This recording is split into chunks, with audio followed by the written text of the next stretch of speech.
আসসালামু আলাইকুম ওয়া রাহমাতুল্লাহি ওয়া বারাকাত। একজন মুফাসসিরের মধ্যে কি কি যোগ্যতা থাকা উচিত?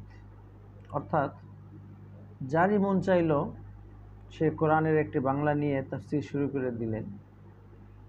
এটা কি উচিত কিনা, বা মুফাসসির হতে গেলে কোরআনের ব্যাখ্যা ইত্যাদি নিয়ে কাজ করতে গেলে তার মধ্যে কি কি গুণ থাকা আবশ্যক বা জরুরি?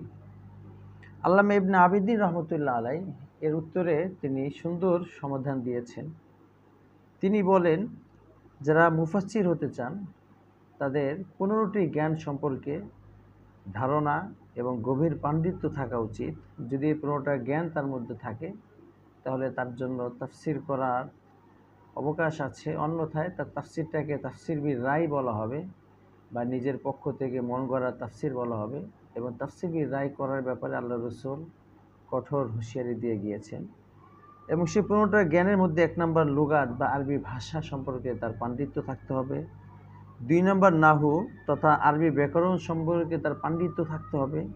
3 নম্বর সরফ তথা আরবি শব্দ প্রকরণ যে জ্ঞানটা আছে এটার ব্যাপারে তার পাণ্ডিত্য থাকতে হবে। 4 নম্বর ইলমে ইশতেকাক তথা শব্দের ব্যুৎপত্তি জ্ঞান, এক শব্দ থেকে আরেকটা শব্দ নির্গত হওয়ার যে নিয়মাবলী আছে সেগুলোর ব্যাপারে তার পাণ্ডিত্য থাকতে হবে। 5 নম্বর ইলমে মাআনি তথা অলঙ্কার শাস্ত্র।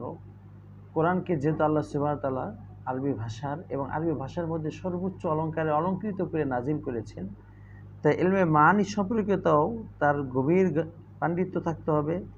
ইলমে বাদি তথা আরবি অলঙ্কার শাস্ত্রের একটি শাখা, এটাও সেই ব্যাপারে তার পাণ্ডিত্য থাকতে হবে। ইলমে বায়ান এটাও অলঙ্কার শাস্ত্রেরই একটি শাখা, এই ব্যাপারেও তার পাণ্ডিত্য থাকতে হবে। ইলমে কেরাত অর্থাৎ কোরআন শরীফকে পড়তে গেলে যে জ্ঞানগুলো লাগে শুদ্ধ করে পড়ার জন্য এগুলোকে তাকে অবশ্যই থাকতে হবে। উসুলে দিন, দিনের যে মূল উসুলগুলো আছে সেগুলোর ব্যাপারে তার পাণ্ডিত্য থাকতে হবে। উসুলে ফিকাহ অর্থাৎ ফিকার যে সমস্ত মাসলা কোরআন সুন্নাহ থেকে বের করা হয়েছে যে মূলনীতির আলোকে, এই ব্যাপারেও তার পাণ্ডিত্য থাকতে হবে। ফিকাহ এবং ফিকার ব্যাপারেও তার পাণ্ডিত্য থাকতে হবে। ফিকাহ অর্থ হলো কোরআন সুন্নাহর যে নির্যাস, কোরআন থেকে সুন্নাহ থেকে যেই মানুষের জীবন বিধানকে বের করা হয়েছে এর ব্যাপারেও তার জ্ঞান থাকতে হবে। আসবাবে নুজুল অর্থাৎ কোরআন যে নাজিল হয়েছেন কি প্রেক্ষাপটে এগুলোর ব্যাপারেও তার অবশ্যই জ্ঞান থাকতে হবে। 13 নম্বর নাসিখ মানসুখ অর্থাৎ কোরআন আল্লাহ সুবহানাহু ওয়া তাআলা নাজিল করার পরে কিছু কোরআনের আয়াতকে রহিত করে দিয়েছেন তেলাওয়াত এবং বিধান, এবং কিছু কোরআনের আয়াতকে রহিত করে দিয়েছেন শুধু বিধান, তেলাওয়াত রয়ে গিয়েছে। তো এই যে এরকম যে নাসিখ মানসুখ এগুলোর ব্যাপারে তার জ্ঞান থাকতে হবে। 14 নম্বর কোরআনের মুজমাল মুবহাম এর ব্যাখ্যা জানতে হবে। কোরআনে কিছু কিছু আয়াত আছে মুজমাল সংক্ষিপ্ত রূপে আল্লাহ তাআলা দিয়েছেন এবং কিছু আছে মুবহাম, এগুলোর ব্যাখ্যা অন্যান্য হাদিস থেকে এসেছে, এগুলোর ব্যাপারে তার গভীর পাণ্ডিত্য থাকতে হবে।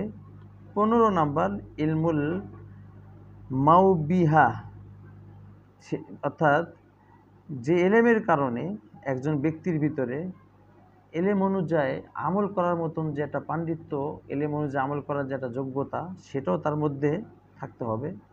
এই 15টা জ্ঞান যদি কারোর মধ্যে থাকে তাহলে দেখা যাবে তার জন্য তাফসির করার অবকাশ আছে এবং তার তাফসিরকে তাফসির বির রায় বলে তাকে প্রতিহত করা যাবে না বা গালমন্দ করা যাবে না।